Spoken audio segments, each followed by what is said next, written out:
Tous les soirs, c'est avec vous de 20h à 21h sur AT24 News. Bonsoir, heureux de vous retrouver. Voici nos choix de ce mercredi 6 janvier. Nous ne concéderons jamais la défaite. Donald Trump le martèle en tête d'une marche pour sauver l'Amérique. Il s'accroche aux branches. Est-ce la dernière provoque de Trump alors que le Congrès américain s'apprête à entériner la victoire de Joe Biden? Peut-être dans les heures qui viennent. On en débat dans nos grandes gueules. Trop, c'est trop. Israël est déjà confiné, mais dès demain soir, un tour de vis supplémentaire est appliqué. On parle même de la réouverture des hôtels Corona. Vous n'en avez pas marre, vous? On vous a posé la question sur Twitter, car les GGMO veulent savoir. Et puis il chantera dans 2 semaines à Dubaï. Quel immense symbole! Enrico Macias passera ce soir le grand oral des GGMO. Il nous accueillera en direct chez lui à la maison.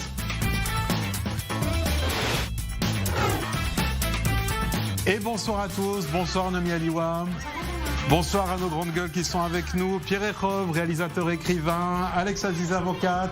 Je salue également nos grandes gueules en direct avec nous depuis Paris, Jean Messia, président de l'Institut Apollon, merci d'être avec nous. Merci également Yves Deray, rédacteur en chef de Forbes. Merci, bonsoir. D'être avec nous ce soir et j'espère que vous êtes prêts pour le grand débat des GGM.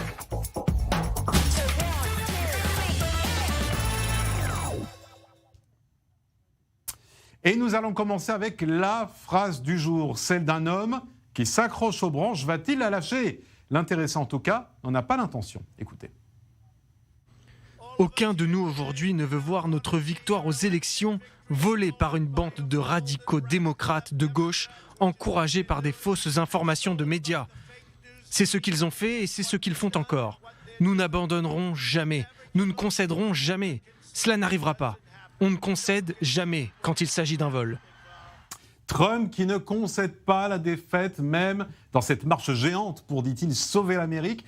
C'est peut-être, Nomi Aliwa, l'ultime carte qui a été abattue ce soir. Oui, Benjamin, c'est peut-être le chant du cygne qui ne connaît pas sa fin parce que Donald Trump, eh bien, il n'a pas l'intention de s'avouer vaincu. Vous venez de l'entendre, c'est un morceau de son discours prononcé il y a quelques heures à Washington, à 2 pas de la Maison-Blanche, devant une foule de partisans qu'il avait appelé à se rassembler pour le soutenir. Dans ce discours, eh bien, il remercie, je cite, les centaines de millions d'Américains présents selon lui et appelle à un nouveau vote.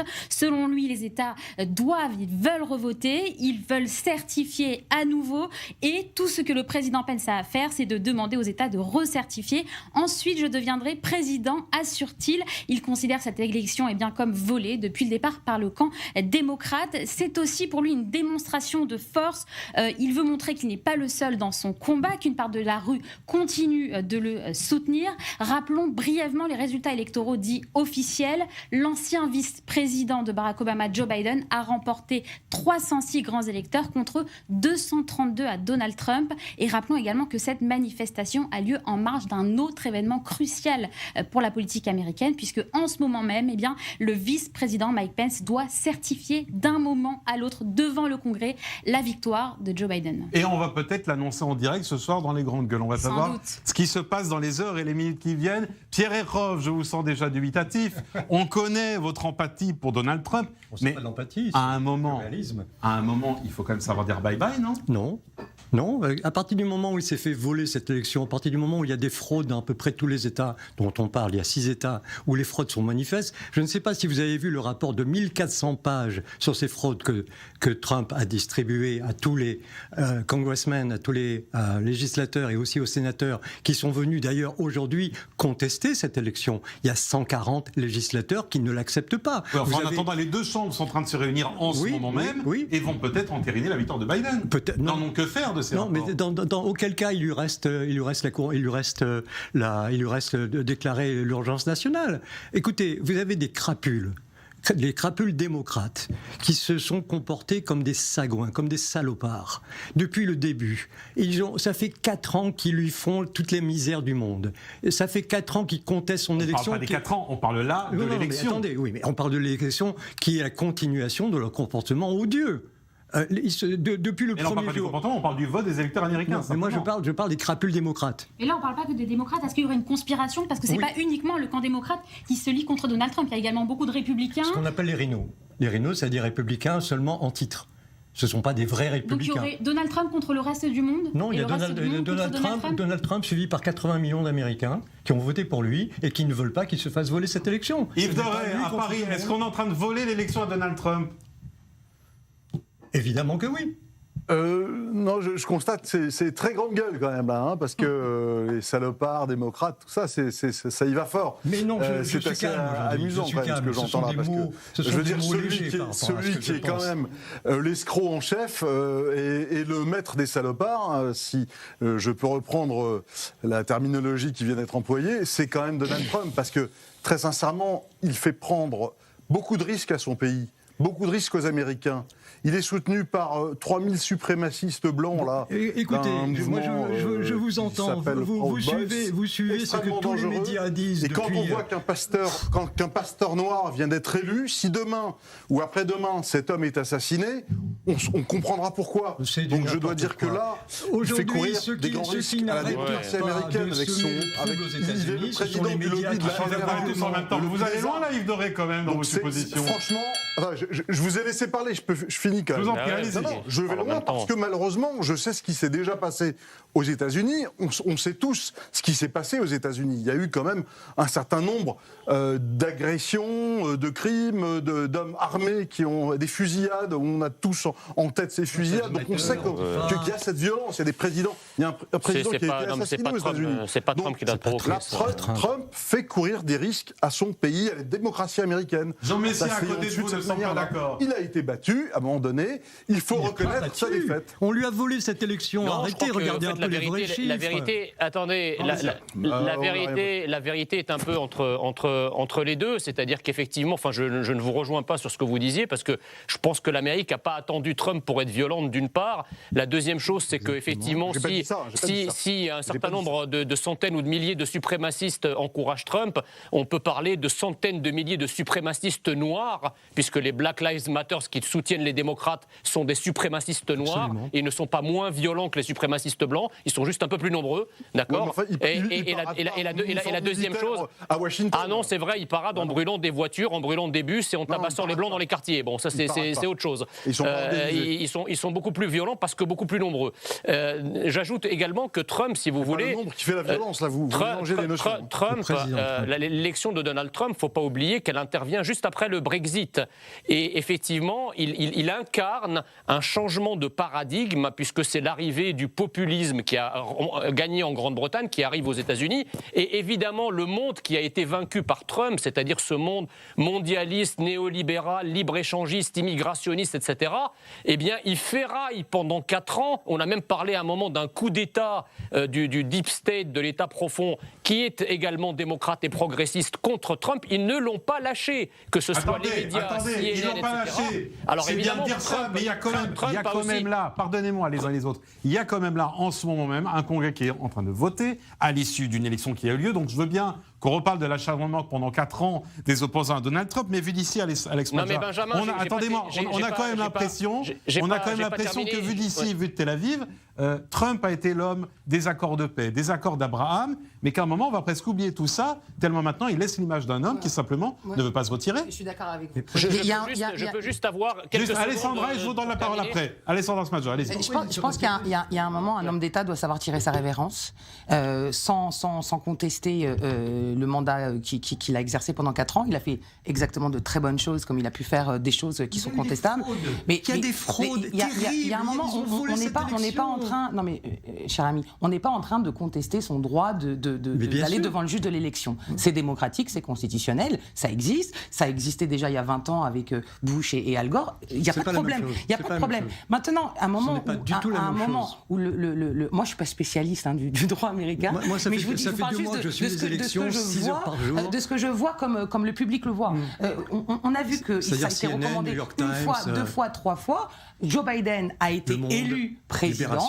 Il aura largement le temps d'ici 2024, s'il veut se représenter, de se représenter et prendre en otage sa population comme ça, en appelant des milliers de supporters, notamment des supporters comme les Proud Boys, qui sont un mouvement suprémaciste assez endurci, à les appeler à Washington pour qu'ils viennent le soutenir. C'est une prise d'otage de sa population. Parce que qu'est-ce qu'il veut créer? Il veut créer un chaos, c'est une fausse nouvelle que vous êtes en train de diffuser. Il n'a jamais appelé les Proud Boys. En tout cas, il n'aura pas demandé de pas venir. Donc, ce que dit Alessandra, il n'est pas en train de créer le chaos en organisant une manif. Alors qu'en ce moment même, le Congrès, les deux parlements sont en train de se réunir. Benjamin, la chose est simple.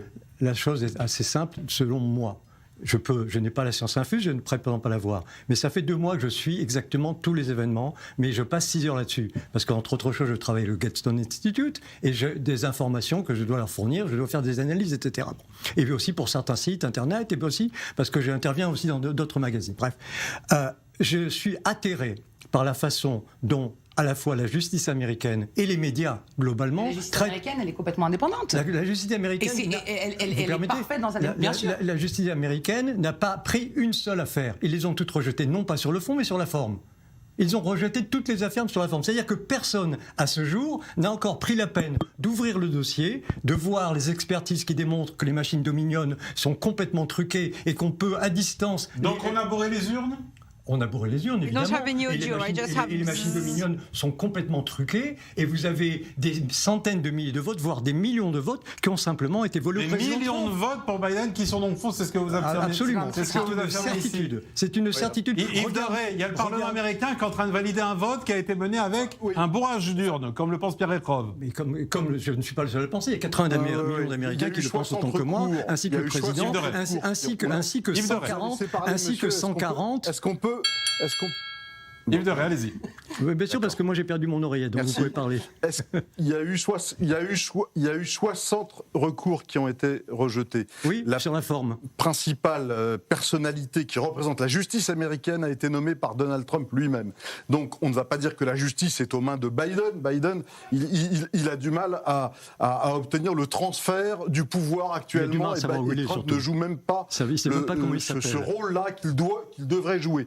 En fait, M. Trump se comporte exactement comme Abdoulaye Wade au Sénégal il y a quelques années face à Macky Sall, lorsqu'il refusait sa défaite et qu'il renouvelait les recours et les manœuvres pour empêcher la victoire de Macky Sall au Sénégal. Il se comporte pas du tout comme un président des États-Unis. Jean Messia, c'est un dictateur africain, Donald Trump a accepté sa défaite. Il a 4 ans s'il veut être à nouveau candidat devant lui. Il peut à nouveau être candidat. Il a le droit. Moi, je pense que c'est moins. Voilà.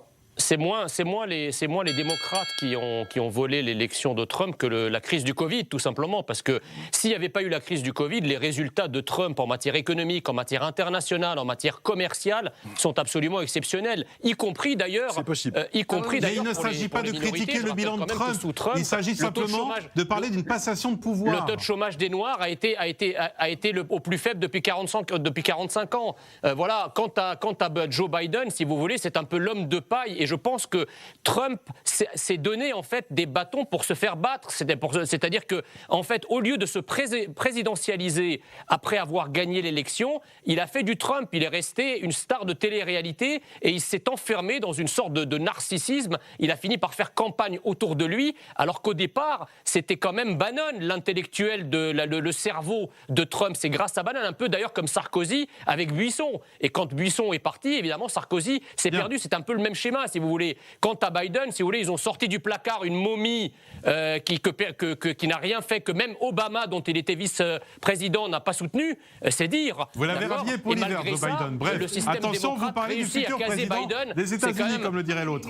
Bien, si vous le voulez bien, je vais vous redonner la parole dans un instant. Ça reste une. Je vais vous redonner la parole dans un instant, mais d'abord. Qu'il a quand même, avec son fils, détourné des millions de dollars à partir de l'Ukraine. Il y a l'affaire Burisma que l'on connaît, que évidemment les médias se sont empressés d'étouffer. Vous avez affaire à un sénile totalement corrompu, qui ne sait même plus comment il s'appelle ni quelle journée, qui bafouille à chacune de ses allocutions, s'il n'a pas en face de lui un téléprompteur, et s'il n'avait pas la presse dans son ensemble pour l'aider, pour lui donner les questions d'avance. C'est pas la presse qui a bourré les urnes. Non, ce sont les démocrates qui ont brûlé les urnes, oui, les démocrates. Non, la presse a bourré les cerveaux. Exactement, bravo, merci. C'est exactement ça. C'est la faute aux médias, c'est la faute aux journalistes. On ne peut pas dire que ce soit la faute aux médias. Les personnes ont quand même une liberté de conscience, une liberté de penser. Mais c'est pour ça que vous avez 80 millions. C'est-à-dire, on allait même à la maison, vous croyez qu'en France, la presse et les médias ne bourrent pas les cerveaux des gens ? Bon, absolument. Là, on déborde un peu. Ça fait Non, c'est plaisir. vrai que, C'est vrai que BFM n'a joué aucun rôle dans l'élection de Macron. Hein. Je vous signale. Non, on va pas lancer maintenant les attaques sur d'autres élections. Surtout si vous me permettez, Benjamin, on va partir à Washington et je vous redonne la parole aux uns et aux autres, comme ça on va voir quel média est responsable de quoi, puisqu'à chaque fois, de toute façon, nous sommes accusés de tout. Et je retrouve avec grand plaisir Laurence Haïm, en direct avec nous depuis Washington. Bonjour Laurence.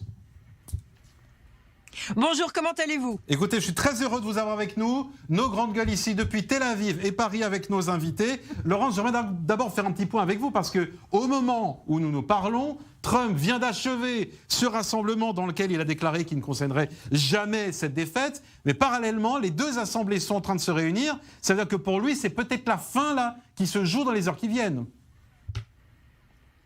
Oui, c'est vraisemblablement la fin parce que, évidemment, normalement, ça devait être un vote comme c'est toujours arrivé depuis plus de 200 ans dans la démocratie américaine, c'est-à-dire que le Congrès se réunit en session spéciale début janvier et puis certifie les votes des grands électeurs. Mais voilà, Trump répète encore et toujours qu'il n'accepte pas les résultats, qu'il ne concédera jamais. Il l'a encore dit tout à l'heure devant des milliers de manifestants. Alors, ça n'empêche pas les parlementaires qui se sont réunis en session spéciale, eh bien, de commencer à voter.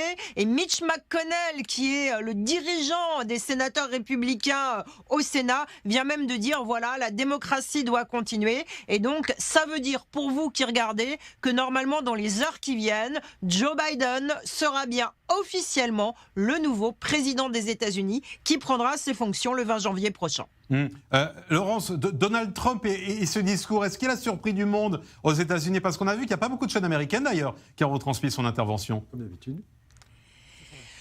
Non, il n'y a pas beaucoup. Il y a maintenant que les médias, comme on dit, qui sont les médias conservateurs qui retransmettent les interventions du président, à savoir Fox News et puis aussi OAN, qui est le nouveau chouchou de Donald Trump, qui est un média extrêmement conservateur. En tout cas, Donald Trump, il ne cesse de dire qu'il a gagné.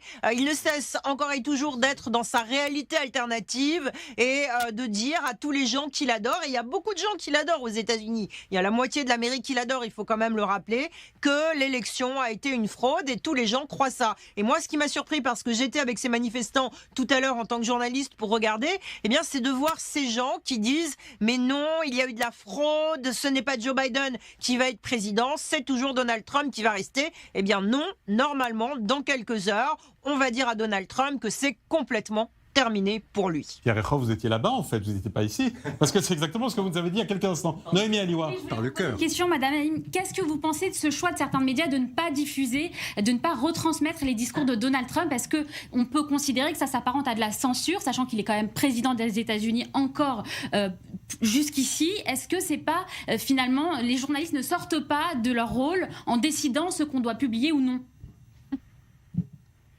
Alors vous savez, je crois que c'est toujours très à la mode de dire en ce moment, les journalistes, vous êtes horribles, les journalistes, vous ne savez pas ce que vous faites, les journalistes vous disent n'importe quoi. Alors les chaînes américaines ont une réponse à cela. Les grands réseaux américains considèrent que Donald Trump dit vraiment n'importe quoi bien souvent et qu'elles doivent avoir un contre-pouvoir pour dire attention, ne croyez pas ce que le président vous dit. Alors on peut dire c'est bien ou c'est pas bien, mais en tout cas, il y a beaucoup de gens qui disent ici que les journalistes ont un devoir de vérifier avant de dire, avant de laisser la parole à qui que ce soit. Alors là où je vous rejoins, c'est que ce n'est jamais arrivé et que d'une certaine manière, les médias anglo-saxons dans un esprit américain, ils sont plutôt factuels, c'est-à-dire on vous montre et puis vous décidez pour vous-même. Et là, depuis quelques mois, eh bien, on voit des médias qui sont de plus en plus, comme on dit en américain, opinionated, c'est-à-dire vous savez que si vous regardez telle chaîne, eh bien vous allez avoir une chaîne d'opposition à Donald Trump,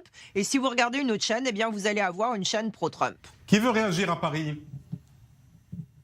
Mais attendez, vous vous rendez compte de ce que vous dites, Madame Haïm? Enfin, que représentent les médias? Qui les a élus pour censurer ou empêcher les Américains d'écouter la parole du président de la République? Quand vous nous dites que les médias américains sont neutres et impartiaux, vous vous contredisez totalement. Chacun sait, tout le monde sait que les médias comme CNN, comme le Washington Post, comme le New York Times, ils sont anti-Trump depuis le début. Ce que vous dites est vrai. Tant qu'il y avait l'ancien paradigme, l'ancien monde progressiste, mondialiste qui a gouverné l'Amérique entre 81 1981 et jusqu'à l'élection de Trump, c'était peut-être vrai, mais ce n'est plus vrai depuis Trump. La réalité, c'est que tout le système médiatique et politique a ferraillé contre Trump depuis le premier jour où il a été élu. Et c'est allé crescendo jusqu'à aujourd'hui. Et d'ailleurs, les États-Unis n'est pas le seul exemple. Vous avez la même chose pour le Brexit en Grande-Bretagne et vous avez aussi la même chose en France pour l'élection d'Emmanuel Macron et le soutien d'Emmanuel Macron par les principales chaînes de télé et par les principaux médias. Alors il faut arrêter de nous dire que les médias sont indépendants. Ça, c'est alors moi, je vais... Laurent Saïm, laissez Laurent Saïm répondre. Alors, ouais. Alors moi, d'abord, je ne crie pas. J'essaye d'être le plus calme possible lorsqu'on m'attaque. Et donc, je vais vous répondre très calmement. Je crois que ça fait 30 ans, en dehors de 6 mois, que j'ai fait de la politique. Ça fait 30 ans que je suis dans le journalisme. Et je peux vous dire que je défends un journalisme noble avec passion, un journalisme factuel, un journaliste qui dit les choses, un journalisme qui vérifie. C'est ce que le Washington Post essaye de faire. C'est le Washington Post qui, ce week-end, a sorti cette cassette absolument incroyable où on entendait le président des États-Unis demander Attendez, laissez Laurent finir. Laissez Laurent finir. Non, laissez Laurent finir, Laurent. C'est des conneries, je suis désolé. C'est quand même C'est une fake news, ça. Ce n'est pas du tout odieux. C'est une fake new, ça. C'est une fake news, c'est honteux. Oui. C'est honteux. Vous avez le droit de vivre. Je l'ai entendu intégralement, la conversation. Oui, moi aussi, je l'ai entendu. Attendez, vous avez le droit. Attendez, tout le monde parle en même temps. Laissez Laurence finir, vous réagir après. Laurence. Je crois que vous avez le droit de vivre dans une réalité qui s'appelle la réalité alternative. Lorsqu'on écoute la cassette faite par le président des États-Unis, qui demande à un officiel de Géorgie de lui trouver plus de 11 000 voix, eh bien moi je pense que c'est un danger pour la démocratie. On peut reprendre le transcript, il a dit à plusieurs reprises... Mais non, ce n'est pas... Il ne l'a pas dit. Très bien. Il a simplement dit qu'il lui manquait 11 000 voix, que c'était rien. Et il a dit en parallèle qu'il y a eu des fraudes incommensurables. Exactement. Et il a simplement demandé que toutes les choses soient faites en règle, en fonction de la Constitution. Je connais la phrase précisément, je l'ai encore écoutée aujourd'hui. Et j'ai lu surtout le transcript. Donc les médias se sont précipités, comme d'habitude. Mais écoutez, je vous en prie, on vous a laissé pas. Laurent, ça fait 2 mois que vous parlez de Joe Biden, président élu, alors qu'il ne sera pas élu avant ce soir. Ne serait-ce que ça, comme tous les grands médias de gauche, c'est symptomatique. Non, il faut pas. C'est pas Laurent Saïm en particulier. Laurent, c'est là. Pas du tout. Non, prenez pas du tout à partir Laurent Saïm. Je lis ce qu'elle écrit quand elle dit le président élu Joe Biden. Je suis désolé. S'il vous plaît. Paris, et je vous redonne la parole, Laurence. Un mot à Paris. Pardon. Oui, j'aimerais bien simplement que. Non, j'aimerais bien encore. Attends, Laurence. Tout le monde parle en même temps. Il nous reste 1 minute 30. D'abord un mot à Paris et Laurence, je vous redonne la parole. Paris. Je vais prendre. S'il vous plaît. Paris. Je vais prendre. Bon, s'il vous plaît. Attends, on vient de me donner la parole, Laurence. Alors, on va pas se disputer. Allez-y, Yves Doré. On écoute des gens hurler déjà, donc c'est assez pénible. Donc voilà. Ça s'appelle les grandes gueules en même temps. Ça s'appelle les grandes gueules. On n'est pas obligé de hurler. Oui. Yves Doré. Vous n'êtes pas à l'heure de vérité. Hein. Laurence Saïm, moi je connais bien son travail. Elle est très sérieuse. Ça fait 30 ans qu'elle travaille. Elle est pointilleuse sur l'information. Donc j'ai aucun doute sur la qualité de l'information qu'elle nous communique. Et j'ai lu aussi, comme monsieur, les déclarations de Donald Trump, que ce soit, on va pas faire de la sémantique, il voulait récupérer 12 000 voix. Bien, ça c'est dit. Joe Biden. Yves, je vous redonne la parole dans quelques instants. D'abord, je vous redonne la parole parce qu'on doit lancer la pub. Laurence, je voudrais vous remercier d'avoir été avec nous ce soir en direct depuis Washington. Merci à nos participants, on se retrouve dans quelques instants. Seconde partie des Grandes Gueules, on vous a posé aujourd'hui une question sur Twitter. On va parler de ce confinement qui existe en ce moment en Israël. Mais là, à partir de demain soir, c'est un énorme tour de vis qui a lieu. Est-ce qu'on n'en a pas un petit peu marre? Est-ce que ça n'est pas insupportable? On vous a posé la question. Vos réponses, juste après la pause. C'est fini, cette nuit? Ouais.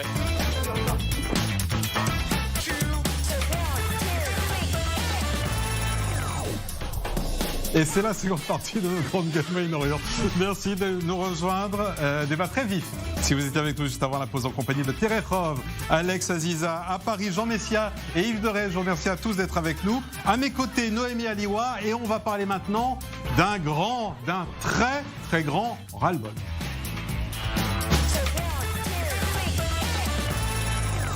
C'est pas pourri.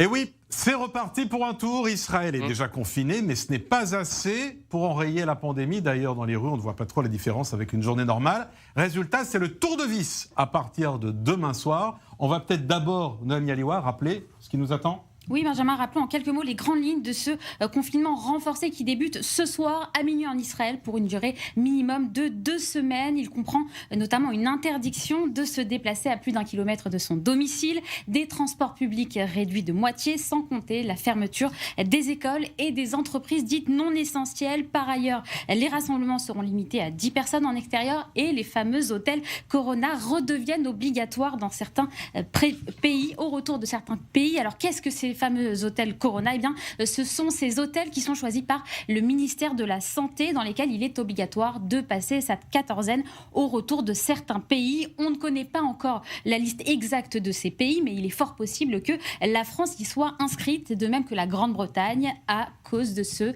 nouveau variant. Les hôtels Corona avaient déjà été mis en place il y a quelques semaines, puis annulés après avoir été très décriés par la population, dont certains se sentaient, je cite, comme emprisonnés. En tout cas, ces nouvelles mesures ne vont pas calmer la colère qui gronde en Israël. Le ras-le-bol général, les manifestations de certaines professions, notamment les indépendants, qui se disent à l'agonie. Alors, on vous a posé la question aujourd'hui sur Twitter. Est-ce que cela devient insupportable, ce confinement qui se prolonge, qui est renforcé et qui peut-être en plus sera en effet confirmé par la remise en place de ces hôtels Corona? On aura la confirmation dans la soirée. Vous êtes une écrasante majorité, 82%, à nous dire oui, ça commence à devenir sérieusement insupportable. Alex, vous faites partie de ces 82%? C'est sans fin en fait. On coupe tes enfants d'école, on les laisse sur un ordinateur toute la journée, on empêche des professeurs qui font comme ils peuvent d'enseigner, il n'y a plus d'interaction sociale, on ne peut plus voyager, on ne peut plus sortir de chez nous. Je ne comprends pas parce qu'il y a des solutions. C'est un passage indispensable. Alors c'était un passage. Dans le premier confinement, je l'ai compris. Et je pense qu'on l'a tous compris parce qu'on était terrorisés, on ne savait pas, c'était l'inconnu. Après, il y a eu le deuxième confinement où on s'est dit, bon, on a échoué, on va recommencer parce qu'on avait échoué dans le déconfinement. Et puis finalement, on se retrouve à presque 1 an après le début de l'apparition de ce virus, et on se rend compte que finalement, il n'y a aucune mesure logique qui a été prise. On est une start-up nation. Il y a la possibilité d'avoir des tests antigéniques. Ça coûte 2 € un test antigénique. Pourquoi est-ce que c'est pas en libre distribution? Pourquoi pas on organise un dîner, on prend les tests antigéniques, on se teste, on va à l'école, on teste les enfants, on essaye d'aller dans les entreprises, on teste les personnes qui sont malades. Pourquoi pas faire une application où on pourrait scanner notre test négatif? Je comprends qu'il faille protéger la population, c'est indispensable. Mais ça va trop loin. Pierre Eckhoff, vous vous êtes fait vacciner d'ailleurs, je crois récemment. Oui, il y a 2 jours. J'ai été vacciné, je suis très content de l'avoir fait d'ailleurs. Je tombe pas du tout dans les théories du complot, enfin pas celle-là en tout cas. Et je me suis précipité dès que Maccabi m'a appelé pour aller me faire vacciner. Oui, je tiens à ce qu'on sorte de cette crise le plus rapidement possible.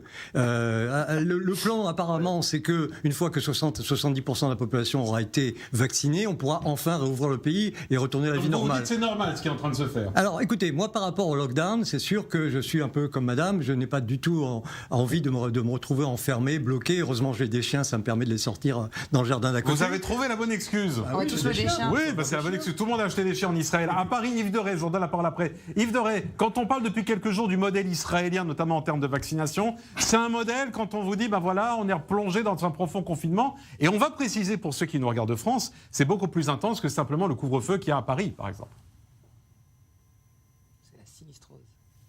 Disons que vu de France, on a l'impression d'être face à un paradoxe israélien. Parce que la vaccination en Israël est donnée en exemple un peu partout dans le monde, en France et ailleurs d'ailleurs. Et puis là, on apprend que le confinement se durcit en Israël. Et en même temps, on sait que même vacciné, on peut être contaminé.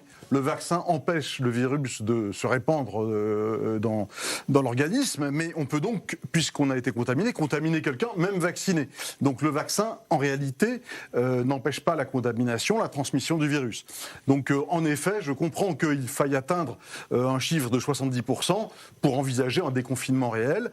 Tout cela me paraît assez logique et en même temps totalement insupportable pour les gens, parce que c'est vrai que la crise économique va être terrible en Israël, elle est terrible en France, elle va être encore plus terrible dans les mois qui viennent, et on se demande en fait si le remède n'est pas pire que le mal. On a face à face le pôle sanitaire et le pôle économique, et on est pris dans un étau terrible, aussi bien en Israël qu'en France ou ailleurs, et je comprends tout à fait les propos de Alexandra qui vient de prendre la parole, parce que ça commence à devenir compliqué pour tout le monde, très sérieusement. Pour les indépendants. Juste avant la pause, je vous coupe juste. La restauration va juste avant la pause. Pardonnez-moi, Yves. On parlait juste avant la pause de la situation aux États-Unis. Juste pour vous dire qu'en ce moment même, la situation est en train de dégénérer au Congrès américain, puisque je vous rappelle que Donald Trump avait organisé une manifestation, et vous voyez ces images en direct d'un rassemblement, la foule qui est en train de tenter de rentrer dans le Parlement. D'ailleurs, la session est interrompue. Certains ont été évacués. On va voir si on peut essayer de reprendre Laurent Saïm, qui était avant nous juste avant la pause, pour essayer de comprendre un petit peu ce qui se passe actuellement devant le Congrès américain. Ben voilà, vous espériez un petit peu une sorte de révolution, ou en tout cas de désordre. On y est en plein devant le Congrès américain. Jean Messia, je vous donne désormais la parole, parce que ce confinement, vous trouvez que c'est la seule solution, vous ? Bah écoutez, si j'étais israélien, je me dirais, quand je me regarde, je m'humilie, mais quand je me compare, je me glorifie, puisque le moins qu'on puisse dire, c'est qu'Israël a quand même particulièrement bien géré cette crise. Je rappelle quand même les chiffres, 380 morts sur 1 million d'habitants, quand la France en est à 1100. Donc quasiment 3 ou 4 fois plus, vous voyez. Donc je pense que le paradoxe que soulignait monsieur il y a un instant, il est vrai on procède à une analyse de statique comparative, mais il est faux quand on analyse en dynamique. C'est-à-dire que le but d'Israël, c'est de sortir au plus vite de cette crise. Donc c'est ceinture et bretelles. C'est-à-dire qu'à la fois un confinement très strict et une cadence de vaccination extrêmement élevée pour pouvoir sortir de cette histoire au plus vite possible. Donc en fait, il n'y a pas de paradoxe, il y a juste une volonté. Confinement très strict, mais vous savez que si vous venez demain en Israël, vous ne pouvez le faire que si vous avez la citoyenneté. Et surtout, visiblement ce soir, on va nous annoncer le retour des hôtels Corona pour les pays dangereux. Je le dis pour vous qui nous regardez de France, mais un hôtel Corona, c'est pas simplement on est en vacances. C'est on est enfermé dans une chambre, on ne sort pas de sa chambre d'hôtel. C'est la moindre des choses, vous savez. Israël n'est pas le seul pays à adopter ces mesures, parce que je peux vous dire que si vous voulez voyager au Japon ou en Australie, où vous devez attendre 14 jours dans un hôtel que vous payez sur vos deniers, il faut être sacrément motivé pour aller dans ces pays. Donc je pense que les pays qui rétablissent en effet des contrôles sanitaires aux frontières, voire qui ferment leurs frontières, sont aussi les pays qui s'en sortent le plus. Il ne faut pas chercher. Les pays qui gardent leurs frontières ouvertes, comme c'est le cas de la France, qui est devenu le déversoir des Covidés parce qu'il n'y a absolument aucun contrôle, c'est pour ça que l'épidémie, elle ne cesse pas, et c'est pour ça que le nombre d'admis en réanimation ne cesse de progresser depuis maintenant 3 semaines. Voilà, il ne faut pas chercher d'explications.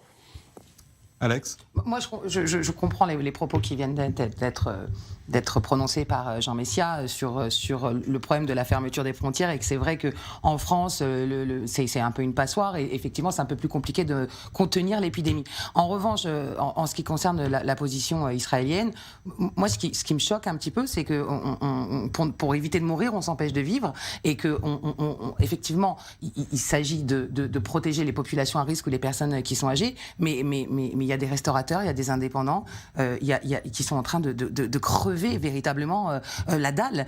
On a une augmentation des violences domestiques, on a une augmentation des violences à l'encontre des femmes, on a des suicides, on a des gens qui sont à la rue, et comment on va se relever de tout ça? Donc en effet, il faut durcir peut-être une politique pour protéger les citoyens d'une maladie qui est grave, mais de là à avoir des mesures aussi drastiques qui frisent parfois un peu la dictature. Je rappelle quand même que les décisions qui sont prises à l'encontre des citoyens sont prises par un groupe de 10-12 personnes réunies en cabinet, et je trouve quand même que petit à petit il y a de plus en plus de restrictions. Du pays, oui, voilà.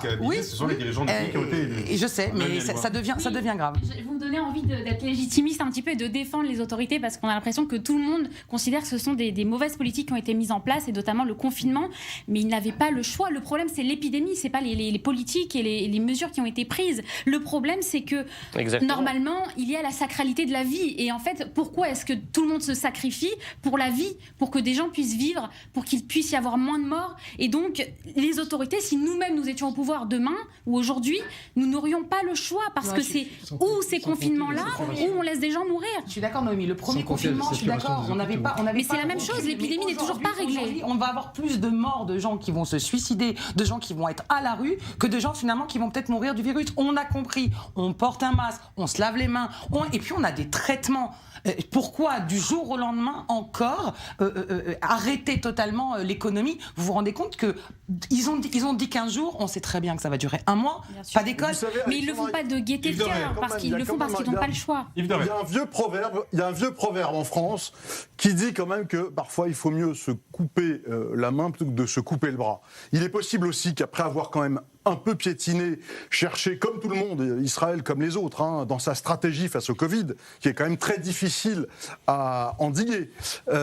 Finalement, Israël qui maintenant a enclenché cette politique de vaccination comme un jeune pays dynamique qu'il est, parce que nous, on est un vieux pays avec une vieille administration et on rame et on a beaucoup de difficultés. Les Israéliens, c'est un jeune pays qui est habitué à des situations conflictuelles, des situations de guerre. Il se comporte vraiment comme un pays en guerre aujourd'hui dans cette affaire de vaccination, avec anticipation, en ayant enclenché des finances importantes pour pouvoir avoir les vaccins qu'il lui fallait, avec une logistique impressionnante. Donc tout ça, quand même, on ne peut qu'être admiratif. Ah non, mais ça devient Yves de Rais, quand même, ça devient insupportable dans la vie quotidienne. Ça devient insupportable. Oui, mais juste, ce que je voulais dire, c'est que si cette stratégie de vaccination est maintenant couplée avec une stratégie de confinement difficile, mais peut-être courte, qui permettra une fois pour toutes d'éradiquer ce fléau, je dois dire que les Israéliens auront eu raison avant beaucoup. C'est-à-dire, je pense que Israël, les dirigeants israéliens ont une vision nationale depuis le début, c'est-à-dire que c'est une vision qui vise à protéger l'intégrité sanitaire du pays et à protéger le peuple israélien. Donc c'est bien un logiciel national qui est au pouvoir, là où ailleurs, en France par exemple, nous avons un logiciel qui n'est pas un logiciel national, qui est un logiciel européen, qui est un logiciel mondial, et effectivement... Et ils ont raison les élus locaux français quand ils veulent prendre le pouvoir pour ce qui est des mesures, pour ce qui est des vaccinations. Je pense que si vous voulez, que l'épidémie, c'est quand même une épidémie qui est mondiale, elle n'est pas une épidémie strictement nationale, mais donc les mesures doivent être prises au niveau national pour protéger le pays. Déjà, si on avait commencé à instaurer des contrôles sanitaires aux frontières dès le début de l'épidémie, à l'hiver, l'hiver 2019, on n'en serait pas là aujourd'hui en France. Évidemment que maintenant... Le vaccin qui a été développé grâce au président Trump. C'est-à-dire, non, mais le vaccin a un prix, en l'occurrence. C'est parce qu'Israël a mis le prix, ils ont beaucoup plus de doses que la France. Oui, mais enfin, vous savez, madame, le virus, il ne se déplace pas avec des petites ailes sur les frontières, par-delà les frontières. Jusqu'à nouvel ordre, un virus, ça se déplace avec des gens. Donc, si vous limitez, le déplacement humain, vous limitez le virus. C'est comme ça que les pays qui ont jugulé la propagation de la pandémie sont aussi les pays qui ont instauré des contrôles stricts aux frontières dès le départ, comme la Corée du Sud, comme l'Australie, j'en passe et des autres. Bien, je vous rappelle en tout cas une réalité. On va regarder ensemble la question Twitter qu'on vous a posée aujourd'hui. Sur le Twitter d'i24 News, et je vous remercie à tous car vous êtes de plus en plus nombreux à nous regarder dans les GGMO, également à participer à, je ne vais pas dire un sondage, mais en tout cas une consultation quotidienne. Pour vous, une grande majorité d'entre vous, certains d'Israël, mais aussi de France et un petit peu partout dans le monde, pour vous, ça devient un petit peu insupportable cette situation du confinement qui, je vous rappelle, sera notamment en Israël renforcé demain soir, avec peut-être aussi le retour de ces hôtels Corona. Ça, on le saura un petit peu plus longuement dans la soirée. On va partir du côté maintenant des États-Unis. Vous avez vu tout à l'heure les images. On va vous montrer en ce moment même. C'est le désordre et la pagaille la plus complète devant le Capitole où il y a une foule qui s'amasse. Marie Gentric, vous êtes en direct avec nous. Visiblement, la séance du Congrès est interrompue. Racontez-nous précisément ce qui se passe en ce moment. Alors il y a énormément de monde qui est présent, comme vous le dites Benjamin. Je parlais avec la police tout à l'heure qui me disait qu'il y avait plusieurs dizaines, voire plusieurs centaines de milliers de personnes devant le Capitole, le bâtiment du Congrès américain. Tout à l'heure, on a pu voir certains manifestants se hisser sur le balcon du Congrès et ils ont réussi à pénétrer à l'intérieur du bâtiment et ils ont été applaudis par l'ensemble des manifestants. On peut vraiment dire qu'il y a énormément de tension. Résultat, le Congrès a été évacué. À l'instant, les médias américains rapportent que certains élus doivent porter des masques pour se protéger des gaz lacrymogènes tirés par la police à l'intérieur du bâtiment du Congrès américain. Donc vraiment une cacophonie ici à Washington DC. D'ailleurs, la police demande du renfort, demande davantage d'effectifs policiers pour faire face aux manifestants. Et la maire de Washington DC, elle, a mis en place un couvre-feu qui commencera à 18h heure locale ce soir et qui devrait être effectif jusqu'à 6h du matin demain. Merci beaucoup Marie Jantek en direct avec nous depuis Washington. On suivra évidemment avec vous dans le courant de la soirée la situation sur place. Voilà, Pierre Herrov, vous espériez peut-être des mouvements ou une rébellion. On est en plein dedans, mais les conséquences peuvent être extrêmement graves dans les minutes qui arrivent. C'est très grave ce qui est en train de se passer, c'est très grave. C'est une première dans l'histoire américaine. Alors, complètement, mais pourquoi ? Parce qu'on est en train de tout mettre sur le dos de Trump. Désolé de revenir à cette première partie du débat. C'est pas du tout de la faute de Trump ce qui est en train de se passer. Non, pas du tout. Attendez, on lui a volé une élection, il ne va pas se laisser faire. Bon, on va pas lancer le débat maintenant. Si vous le voulez bien, on a un invité. La base est là, quand on a même. un invité qui va nous mettre tous d'accord. Il nous attend en direct chez lui pour le grand oral.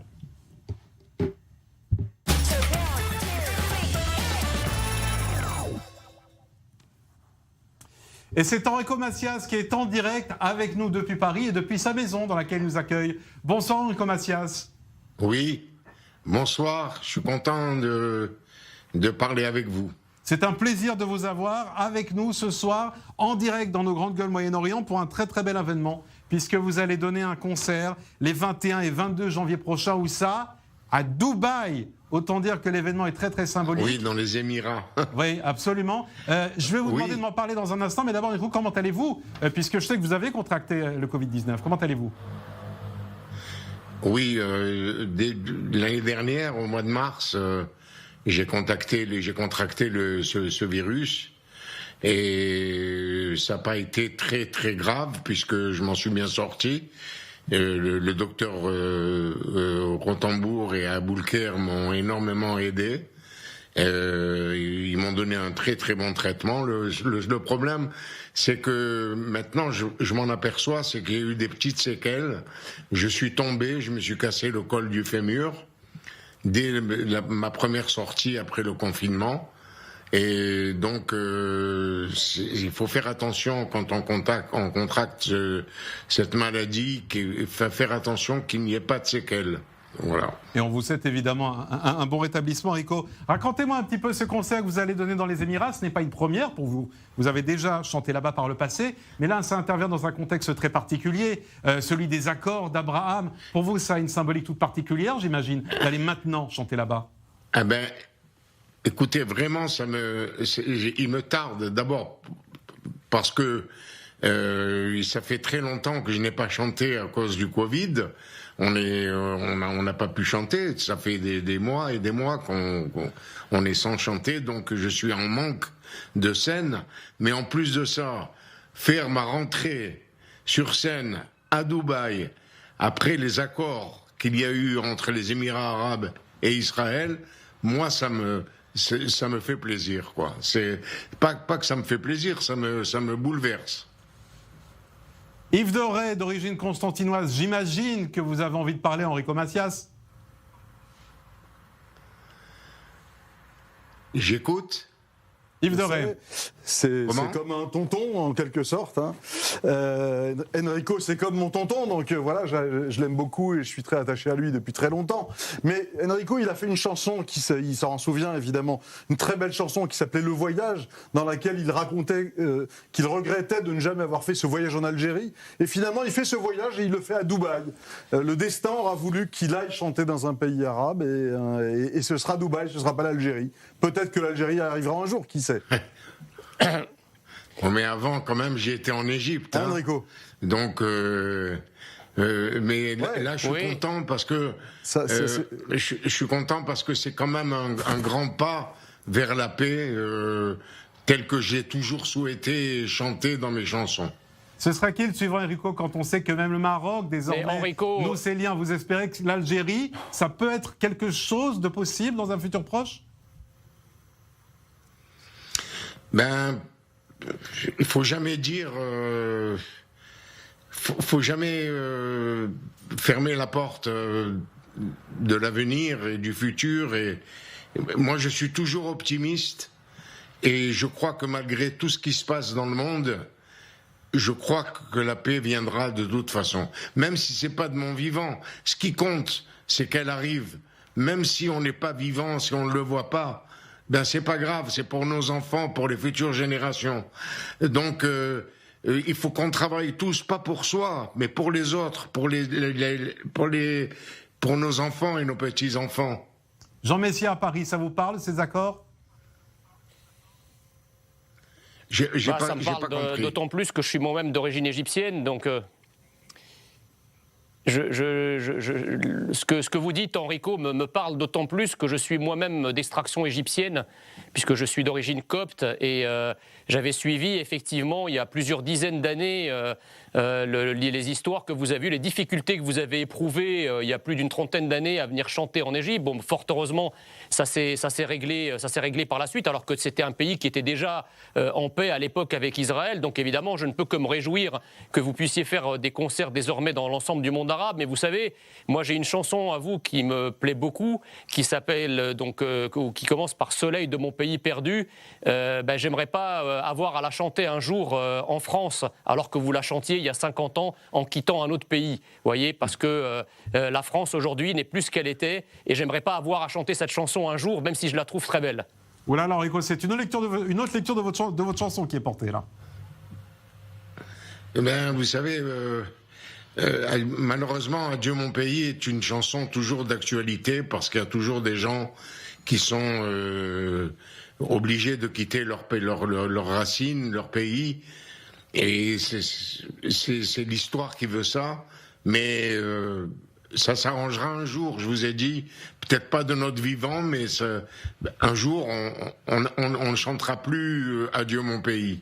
On dira « Bienvenue dans mon pays ». D'ailleurs, est-ce qu'il y a une chanson que vous chanterez avec une émotion particulière quand vous serez à Dubaï, Enrico?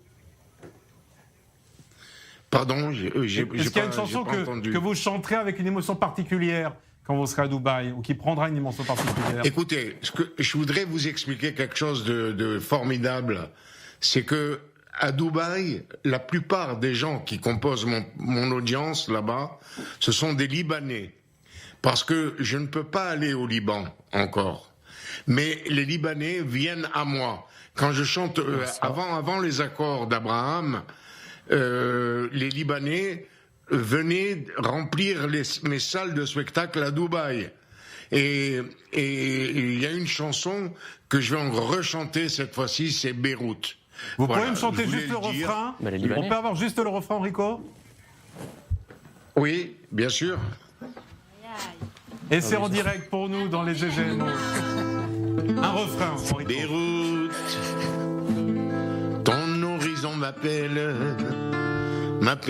et me sourit, Beyrouth. Ton charme m'ensorcelle, ta beauté me séduit. C'est l'Éden de tous les temps qui m'enchante et qui m'attend. C'est la vieille féerie du Liban. Voilà. Merci beaucoup, Enrico, merci infiniment. On peut l'applaudir à Paris comme à Tel Aviv, parce que vous étiez en direct avec nous, depuis chez vous. Bon concert à Dubaï, j'espère ailleurs, et j'espère surtout en Israël, dès que ce sera possible. Merci Enrico, très vite. Oui, alors justement, c'est ça que je voulais vous dire. Je voudrais ajouter quelque chose, c'est que à cause de ce Covid, j'ai été obligé de reporter ma tournée en Israël. Il me tarde temps de revenir en Israël chanter. On vous attend. Merci infiniment, Enrico Macias, et bonne chance pour ces concerts à Dubaï. Si vous le voulez bien, puisqu'il nous reste quelques minutes, on va retourner à Washington pour essayer de voir la situation telle qu'elle a évolué devant le Capitole. Si vous étiez avec nous tout à l'heure, vous savez qu'il y a en ce moment même d'énormes rassemblements et une population visiblement qui tente d'entrer dans le Capitole. Est-ce que Marie-Jean Tric est avec nous pour faire un dernier petit point avant de conclure ces grandes gueules d'une population qui tente de rentrer dans le Capitole et visiblement un congrès qui a dû être interrompu avec certains même des représentants qui ont dû être évacués. Marie, où on en est sur place ? Eh bien, la situation reste extrêmement confuse. On ne sait pas exactement ce qui se passe. On sait que certains manifestants ont réussi à entrer à l'intérieur du Congrès. D'ailleurs, un grand drapeau américain a été d'ailleurs érigé sur toute une partie du balcon du Congrès américain. Comme vous l'avez dit, la séance du Congrès a été interrompue. Il y a l'air d'avoir une énorme confusion au sein du Congrès à l'intérieur. On ne sait pas vraiment ce qui est en train de se passer.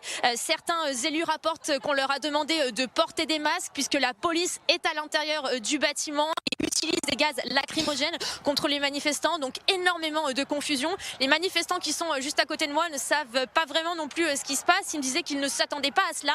Donc vraiment confusion et tension, ce sont les deux mots qui résument la situation. Merci beaucoup Marie Gentric en direct avec nous depuis Washington. Je vous rappelle cette journée très très particulière sur place puisqu'on a eu en milieu d'après-midi ce grand rassemblement dirigé par Donald Trump dans lequel l'actuel président américain disait qu'il ne reconnaîtrait aucune défaite et puis simultanément ce vote du Parlement, à la fois le Sénat et la Chambre des représentants qui devait en ce moment même entériner sans doute la victoire de Joe Biden. Ce qui est sûr en tout cas, c'est que ce ne fera pas dans les heures qui viennent vu le chaos qu'il y a en ce moment sur place. Merci à toutes nos grandes gueules qui étaient avec nous ce soir en direct à Tel Aviv et à Paris. Merci à vous également. Le débat continue sur notre page Twitter i24 News. Demain, prochain débat, 20h heure de Paris, 21h heure de Tel Aviv. Bonne soirée.